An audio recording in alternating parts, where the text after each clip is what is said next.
विद्यार्थी मित्रहो, आपण ऑनलाईन एज्युकेशन या उपक्रमाअंतर्गत 12वीचा इतिहास या विषयाचा बदललेला अभ्यासक्रम सुरू केला होता। त्यामध्ये प्रकरण क्रमांक 4 वसाहतवाद व मराठे या मुद्द्याचा आपण विचार करत होतो। या वसाहतवादी देश जे आहेत त्यामध्ये पोर्तुगीज, फ्रेंच, डच आणि इंग्रज या देशांच्या बरोबर मराठ्यांचा संबंध कशा प्रकारे गेला आणि मराठ्यांनी या परकीय सत्ताधीशांच्या बरोबर संघर्ष करून आपली सत्ता अबाधित कशा प्रकारे ठेवली याचा विचार करीत असताना आपण या प्रकरणातील शेवटचा मुद्दा जो आहे अफगाण आणि मराठे। अफगाण म्हणजे अफगाणिस्तान, भारताच्या वायव्य प्रांतातील हे प्रमुख देश। पाकिस्तान या देशाची निर्मिती ज्यावेळी भारताला स्वातंत्र्य मिळालं, पूर्वीचा हिंदुस्थान आणि 15 ऑगस्ट 1947ला या देशाचे 2 देश तयार झाले। तो म्हणजे पहिला भारत आणि दुसरा पाकिस्तान, आणि पाकिस्तानला लागूनच अफगाणिस्तान। या अफगाणिस्तान या देशाबरोबर मराठ्यांचा संबंध कशा प्रकारे गेला? अफगाणिस्तानमधील सत्ताधीशांनी ज्यावेळी मराठ्यांच्या काळात भारतामध्ये प्रवेश केला त्यावेळी महाराष्ट्रातील मराठ्यांनी त्यांना प्रतिकार संघर्ष करून कोणते राजकीय बदल होत गेले त्याचा विचार प्रामुख्याने या शेवटच्या मुद्द्यामध्ये आपण करणार आहोत। अफगाणिस्तानचा राजा अहमद शाह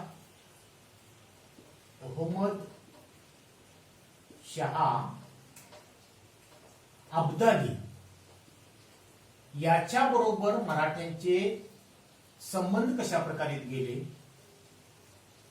अब्दालीने ज्यावेळी भारतावर स्वारी केली आणि मोगलांचे अस्तित्व धोक्यात आले त्यावेळी मराठी आणि मोगल यांच्यामध्ये 1752 मध्ये झालेला करार। त्यानंतर अब्दालीने पुन्हा स्वारी करून पंजाबची प्राप्ती केली। पंजाबची प्राप्ती करत असताना मराठ्यांचा एक सरदार शूरसेनानी दत्ताजी शिंदे हा कशा प्रकारे मारला गेला आणि त्यानंतर मराठे आणि अब्दाली यांच्यामध्ये 14 जानेवारी 1761 ला पानिपतचे जे तिसरं युद्ध झालं ते तिसरं युद्ध, त्या युद्धामध्ये मराठ्यांचा झालेला पराभव, मराठ्यांच्या पराभवाची कारणे कोणती आणि शेवटी इंग्रजांची सत्ता या भारतामध्ये कशा प्रकारे स्थिर झाली किंवा त्यांचा प्रवेश झाला आणि प्रवेश होऊन स्थिर झाली त्याचा विचार प्रामुख्याने शेवटच्या सदरामध्ये आपण करणार आहोत। इसवी सन 1748 ला अब्दालीने प्रथम भारतावर स्वारी केली होती। मुळात अफगाणिस्तान हा संपूर्ण जगाचा नकाशा जर तुम्ही डोळ्यासमोर ठेवला तर जगाच्या मध्य आशियातील एक देश, राजकीय नेहमी अस्थिरता असलेला देश, या देशातूनच बऱ्याच वेळा आज जो दहशतवाद, जागतिक दहशतवाद जोपासण्याचं काम ज्या ज्या भागामध्ये केलं जातं तो अफगाणिस्तानचा देखील प्रामुख्याने उल्लेख केला जातो। अफगाणिस्तानमधूनच नेहमी अस्थिर राजकारण, बऱ्याच वेळा आपण विचार करतो की कशा प्रकारे नेहमी त्यातल्या लोकांचं जीवन हे इतकं राजकीय दृष्ट्या अस्थिर आहे याचा थांबताही लागणार नाही। जसं आपल्याकडे पावसाचा अंदाज सांगता येत नाही तसंच तिथली सत्ता कधी बदलेल आणि कधी नव्या सत्ताधीशाला तिथल्या जनतेला तोंड द्यावं लागेल हे आपल्याला सांगू शकत नाही। तर 1748 मध्ये अब्दालीने भारतावर स्वारी केली, पण यावेळी मोगल बादशाह अहमद शाह औरंगजेबाच्या मृत्यूनंतर त्याचे जे वारस होते त्यामध्ये एक होता अहमद शाह। अहमद शाह याने मात्र अब्दालीचा 1748 ला पराभव केला होता आणि त्याला भारतातून हुसकावून लावलं होतं। त्यानंतर पुन्हा एकदा अब्दाली मराठी यांचा संबंध विचारात घ्यायचं म्हटलं तर अब्दालीने पुन्हा एकदा भारतावर स्वारी केली। जवळजवळ या अब्दालीने भारतावर 4 स्वाऱ्या केल्या। 4थ्या स्वारीत तो यशस्वी झाला। त्याने दिल्ली, मथुरा यासारखे प्रदेश आपल्या वर्चस्वाखाली आणले आणि वर्चस्वाखाली आणल्यानंतर दिल्लीचा राज्यकारभार करणारे यावेळी जे मोगल होते ते अत्यंत दुबळे बनले होते।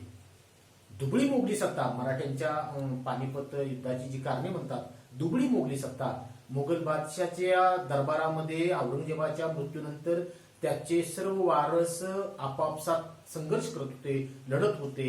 दिल्लीच्या दरबारात अंतर्गत यादवी निर्माण झाली होती. शह काटशह, फंद फितुरी किंवा एकमेकाला संपवणे असा हा कारभार तिथे सुरू होता. आणि दिल्लीची मुघलशाही ही अत्यंत कमकुवत बनली होती. त्याचाच फायदा याने घेतला आणि यावेळी पुन्हा एकदा अब्दालीने भारतावर स्वारी केली.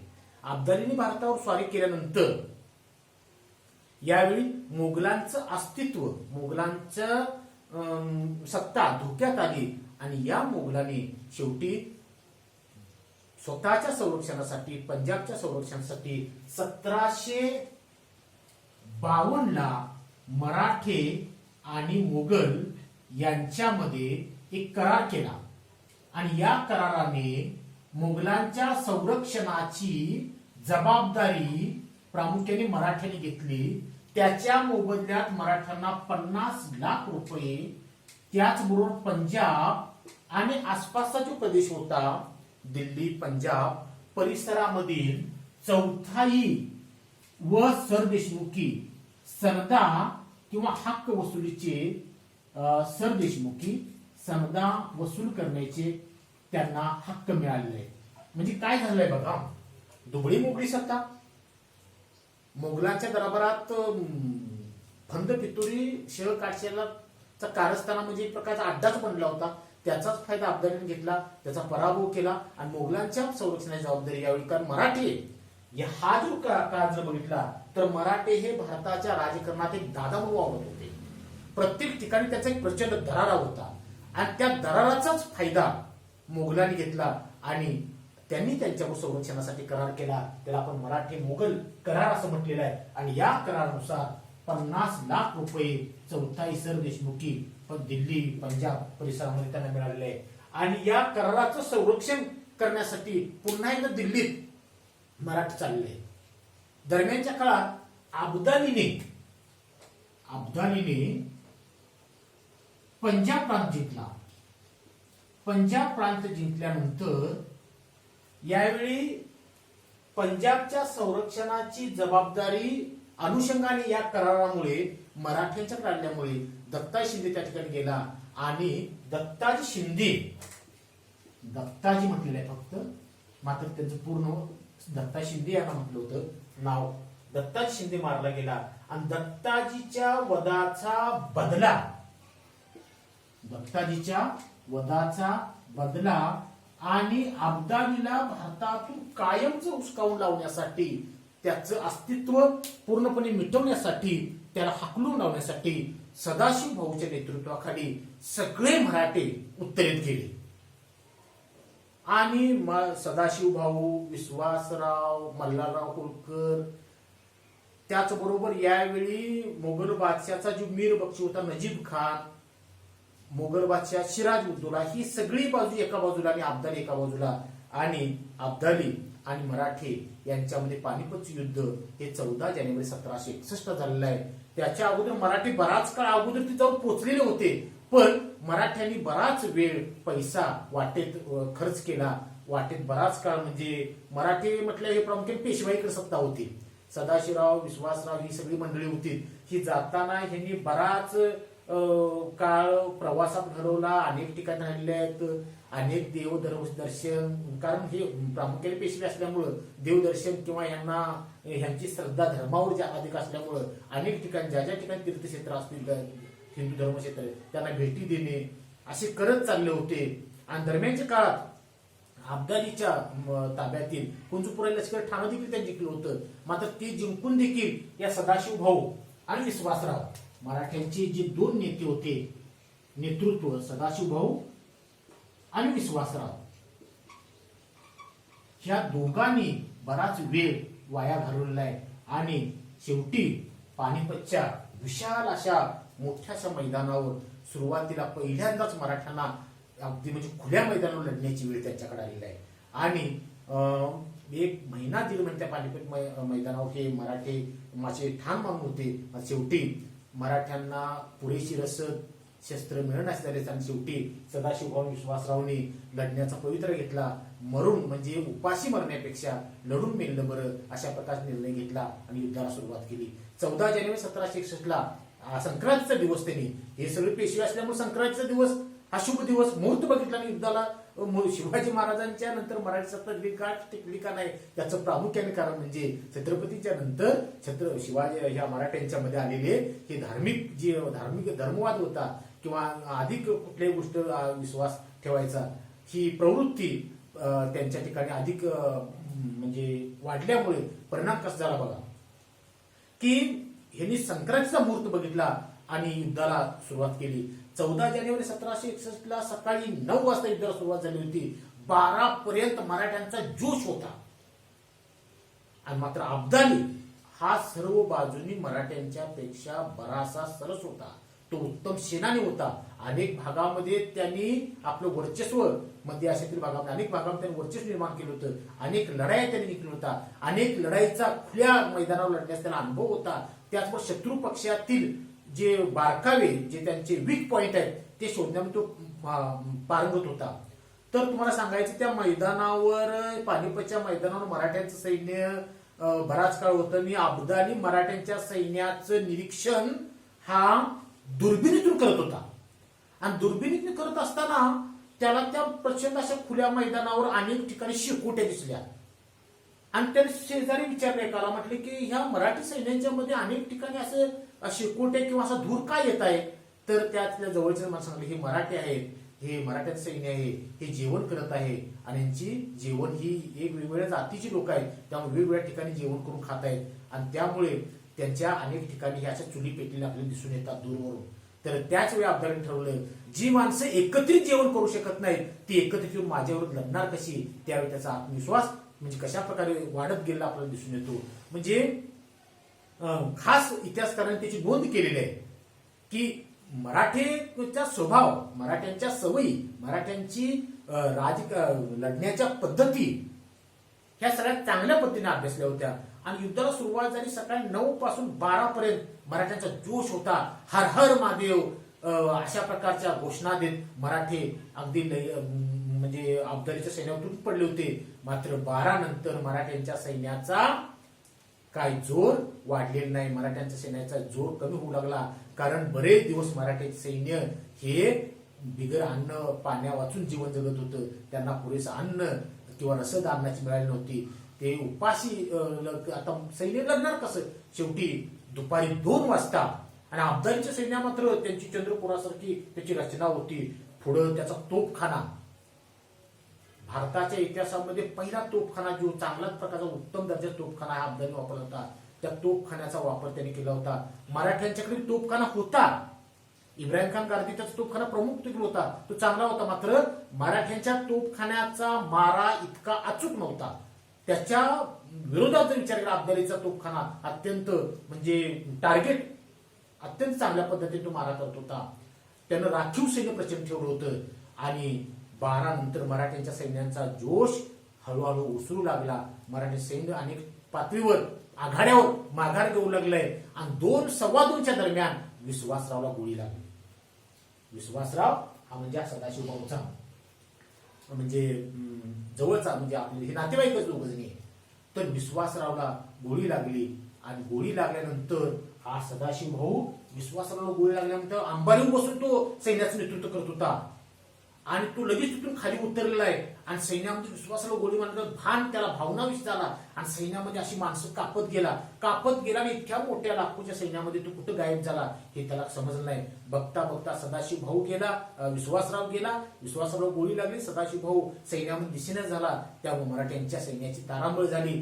कॅप्टन आउट, उपकॅप्टन आउट म्हटल्यावर सगळं इतर टीम ही अगदी म्हणजे गारद झालेली आपल्याला दिसून येते. आणि यावेळी 2 नंतर 4 पर्यंत 2, 2:30, 4 नंतर 4 पर्यंत अब्दालीचं जे राखीव सैन्य होतं त्या राखीव सैन्याने मराठ्यांचा जोरदार असा पाठलाग करून मराठ्यांची कित्येक सैन्य कापून काढलेली त्यांचा हल्ला केलेला आहे, प्रचंड विध्वंस केला. आणि शेवटी मराठ्यांचा या पानिपतच्या युद्धामध्ये तिसरं पानिपतचं युद्ध मराठ्यांच्या इतिहासामध्ये अत्यंत महत्वाचं मानलं जातं.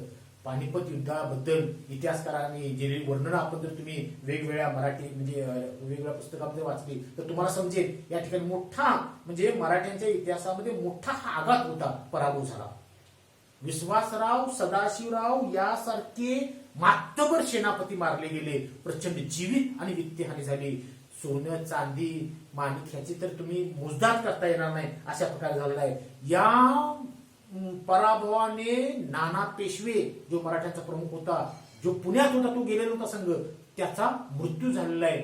आणि या युद्धामध्ये जरी अब्दालीचा विजय झाला असला तरी अब्दालीला या विजयाची म्हणजे आपण म्हणतो फळ चाकता आली नाहीत. तो आपल्या मायदेशाकडे निघून गेला आणि त्याचाच फायदा अब्दाली आपल्या मायदेशाकडे निघून गेला. मराठी कमकुवत झाले, मराठ्यांचा पराभव झाला आणि त्याचाच फायदा इंग्रजांनी घेतला आणि इंग्रजांनी भारतामध्ये आपल्या सत्तेची स्थापना केली. इंग्रजांनी आपल्या इथं आपल्या सत्तेचा पाया घातला. 1757च्या प्लासीच्या लढाईमध्ये इंग्रजांनी बंगालच्या राजकारणात दास्पृशी करून पाया घातला गेला.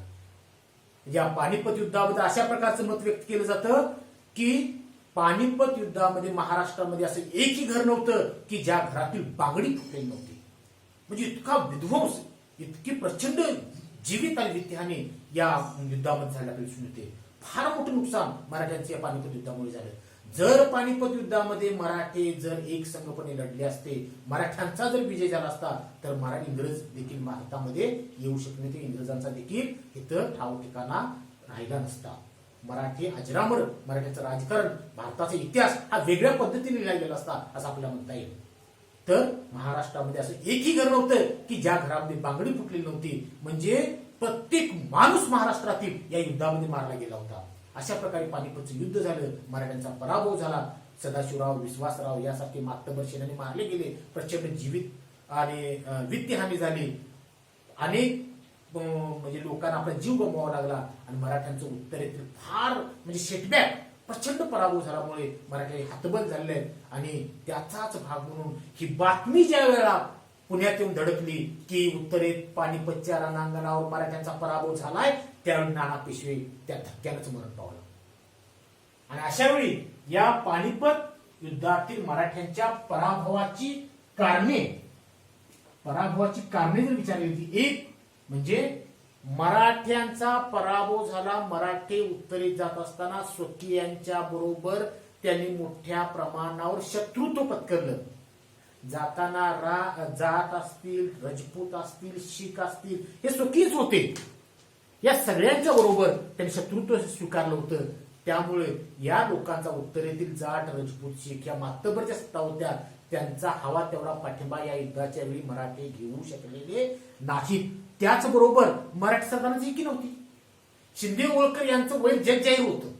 मल्हारराव होळकर हा नजीब खानाबरोबर संगनमताने म्हणजे वागला युद्धभूमीवर, अशा प्रकारची नोंद इतिहासामध्ये.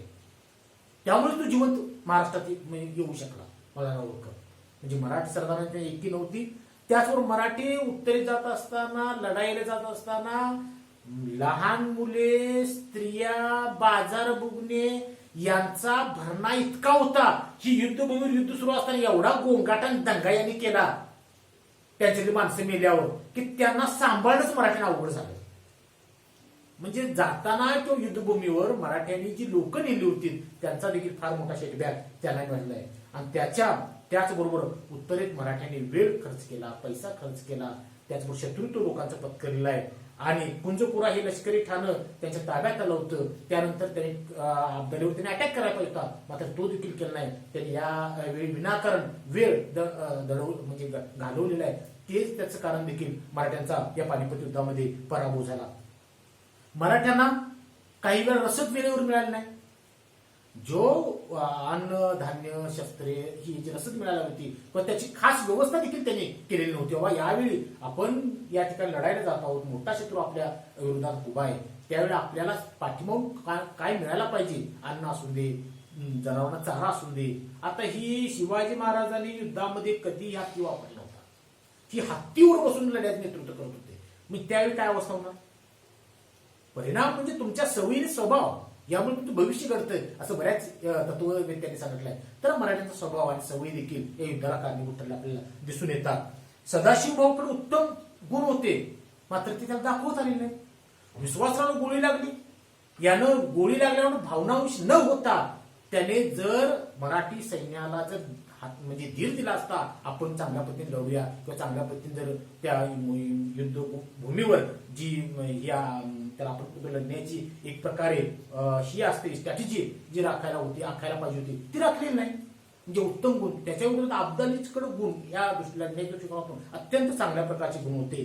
त्याचबरोबर होळकर आणि हा प्रामाणिक मराठ्यांच्यावर राहिलेला नव्हता. मुघल बादशाह सिराजउद्दौला आणि नजीब खान यांनी तर धर्मयुद्ध स्वीकारलं. ते म्हणजे मुस्लिम विरुद्ध मराठी युद्ध सुरू आहे आणि सगळ्यांनी मुस्लिमांना पाठिंबा द्यावा. भारताचं पहिल्यापासून सर्वात मोठं नुकसान जर कोणत्या कारणामुळे झालं असेल तर ते म्हणजे आपल्याला ही जातीयता, धर्मवाद जातीयता. तर हे देखील सिराजउद्दौला जे होता आणि किंवा नजीब खान हे यांच्यासाठी युद्ध मराठी करत होते, त्यांनी देखील ऐन वेळा पवित्रा बदललेला आपल्याला दिसून येतो. अशा प्रकारे मराठ्यांचा या युद्धामध्ये दारुण पराभव झाला आणि मराठ्यांचं अतोनात नुकसान होऊन मराठ्यांना यानंतरच्या राजकारणात फार मोठा शेकबॅक बसलेला आपल्याला दिसून येतो. तर अशा प्रकारे अब्दाली आणि मराठे यांच्याशी संबंध आलेला दिसून येतो. त्याचबरोबर आणखीन एक सत्ता होती ती म्हणजे सिद्धी आणि मराठे. सिद्धी ही जमात तुम्ही रायगड जिल्ह्यामध्ये जर गेला असाल तर त्या ठिकाणी जंजिरा किल्ला म्हणतो आपण. जंजिरा सिद्धी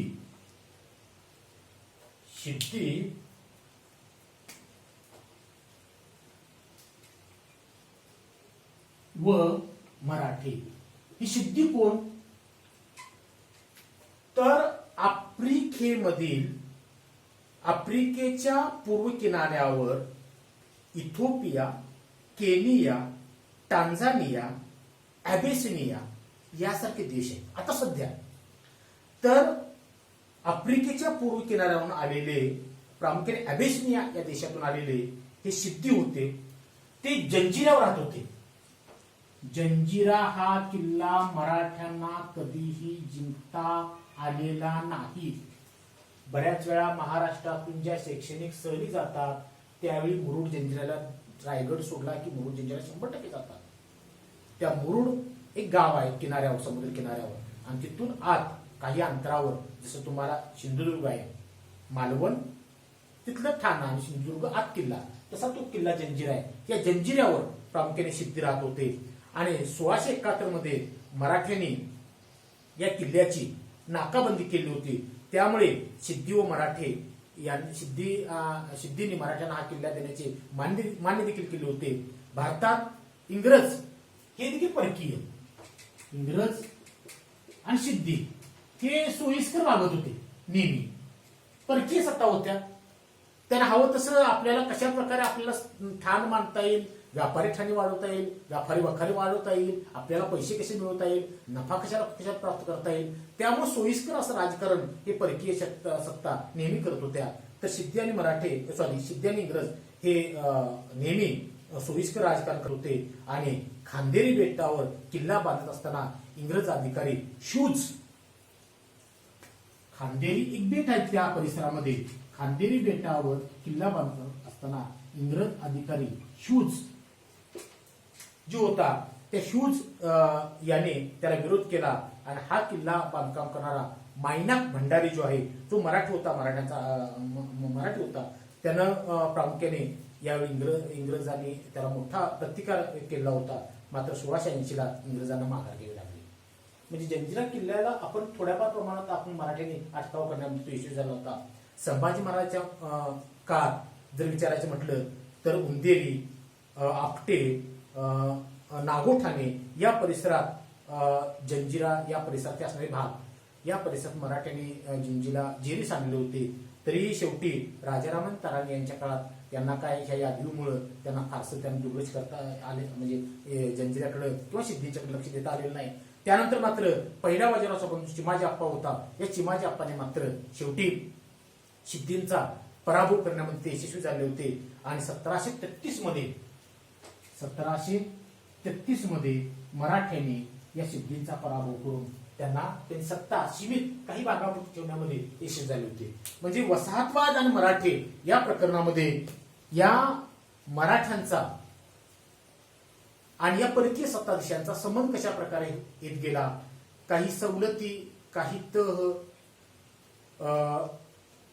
वेळोवेळी बदलत्या राजकारणात करून मराठ्यांनी आपली सत्ता टिकवली आहे. मात्र या परकीय प्रदेशापासून मराठ्यांनी आपल्या प्रदेशाचं, आपल्या सत्तेचं, मराठी बांधवांचं संरक्षण करण्यामध्ये काही अंशी बरेचसे यशस्वी झाले होते. मात्र अब्दालीकडून मराठ्यांना फार मोठा सेटबॅक मिळाला. अब्दालीकडून मराठ्यांचा पराभव झाला आपला दिसून येतो. आणि त्यानंतर या ठिकाणी 4थं प्रकरण संपलं आहे. आणि त्यानंतर 5व्या प्रकरणामध्ये भारतातील सामाजिक आणि धार्मिक सांस्कृतिक चळवळी कशा प्रकारे निर्माण झाल्या आणि त्याचाच फायदा हळूहळू पूर्णत्वाच्या कालखंडात भारतामध्ये राष्ट्रवादाची वाढे, देश आपला असावा, राज्यकर्ते आपले असावेत, त्यांनी आपल्यासाठी कारभार करतावा, देश प्रेमाची संकल्पना कशा प्रकारे निर्माण होत गेली ही याचा विचार आपण नंतरच्या 5व्या प्रकरणामध्ये करणार आहोत. आणि देशप्रेम निर्माण होण्यासाठी, राष्ट्रीयता, राष्ट्रप्रेम निर्माण होण्यासाठी जी अगोदर मनाची मशागत समाज सुधारकांनी, धर्मसुधारकांनी कशा प्रकारे जनतेची, सर्वसामान्य लोकांची केली होती, त्या सर्वाचा भाग म्हणजे अगदी राजाराम मोहन रायांपासून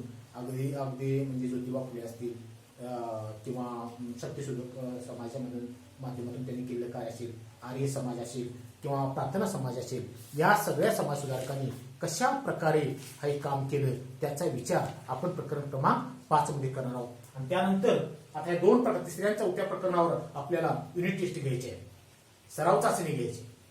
तुम्ही तुमची तयारी करून घ्यायची. आपल्याला परीक्षेला जाण्यापूर्वी आता साधारणतः या दिवाळीच्या दरम्यान किंवा दिवाळी संपल्यानंतर आपल्याला ऑफलाईन म्हणजे रेग्युलर कॉलेज सुरू होतील अशा प्रकारचे सूचक इशारा, आता कोरोनाचा प्रादुर्भाव प्रसार थोडाफार कमी आलेला आहे आणि या कोरोनाबरोबरच आपल्याला जगावं लागेल. तर सर्व विद्यार्थी मित्र, अजूनही कोरोना गेलेला नाही, अजूनही कोरोना आहे. सर्वांनी कोरोना बरोबर लढायचं आहे, कोरोना बरोबर जगायचं आहे. आणि लक्षात ठेवायचं की मास्क, घरातून बाहेर पडताना मास्क वापरायचा आहे, हात वारंवार साबणाने, सॅनिटायझरने धुवायचे आहेत.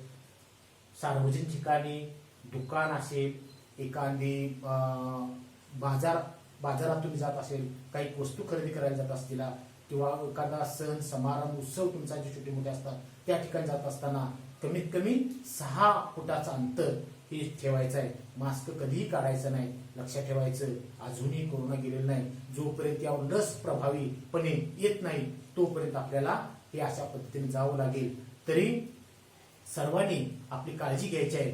आपलं कुटुंब, आपली जबाबदारी ही शासनाचा जो उपक्रम आहे या उपक्रमाला आपण सामोरं द्यायचा आहे आणि त्याला मदत म्हणजे आपल्या ह्या सरकारच्या आपण सहकार्य करायचं आहे. दुसरी गोष्ट की सर्दी, खोकला, ताप यासारखी लक्षणे जर तुमच्या आसपास किंवा तुम्हाला दिसली, लगेच आपण जवळच्या नजीकच्या दवाखान्यात म्हणजे आरोग्य विभागाशी संपर्क करायचा आहे. अजिबात कुठल्याही प्रकारे निष्काळजीपणे वागू नका. वेळीच कोरोना जर निदान झालं तर उपचार झाला तर आपण 100% कोरोनावर मात करू शकतो. इतके भिवून जाण्याचं काय कारण नाही. काळजी घेणे, सावध राहणे हेच प्रामुख्याने ह्याच्यावर चांगल्या प्रकारचा म्हणजे आपल्याला उपचार आहे. तरी नेहमी घरातून बाहेर पडताना आपल्या तोंडावर मास्क असावा. त्याचबरोबर गर्दीची ठिकाणी शक्यतो टाळा. शिवाय हात स्वच्छ साबणाने धुवायचे आणि सॅनिटायझरचा वेळोवेळी वापर करायचा आहे. ठीक आहे. तर या ठिकाणी 4थं प्रकरण संपलं आहे. आपण आता पुढच्या 5व्या प्रकरणाला सुरुवात करणार आहोत. आता 4थ्या प्रकरणानंतर तुम्हाला ऑनलाईन जशी मागच्या वेळा मी टेस्ट दिली होती तशी सराव टेस्ट घेणार 2 प्रकरण. तरी टेस्ट मागच्या वेळी विद्यार्थ्यांनी चांगल्या पद्धतीने ही लिहून दिली होती. आताही तुम्ही लिहून द्यायचे आहे. मी तपासणार आहे. अनेक विद्यार्थ्यांनी अत्यंत चांगल्या प्रकारे टेस्ट लिहिलेलं आहे. शेवटी पेपरमध्ये लिहायचं आहे. फक्त ऐकून आणि वाचून आपल्याला ही परीक्षा 12वीची परीक्षा काही देता येणार नाही. चांगल्या पद्धतीने मार्क पडणार नाहीत. त्यामुळे शक्यतो आपण लिखाण आणि काही वेळा विद्यार्थी स्वतः नोट्स काढा. तुम्ही पुस्तकी बायकोमध्ये आहेत उपलब्ध. तुम्हाला शक्य होईल तर घरामध्ये नोट्स काढा. मी तर तुम्हाला नोट्स देणारच आहे. त्याचबरोबर तुम्ही नोट्स काढा. ज्यावेळी रिव्हिजन सरावाने अनेक गोष्टीवर आपण मात करू शकतो. अवघड काही नाही. ठीक आहे.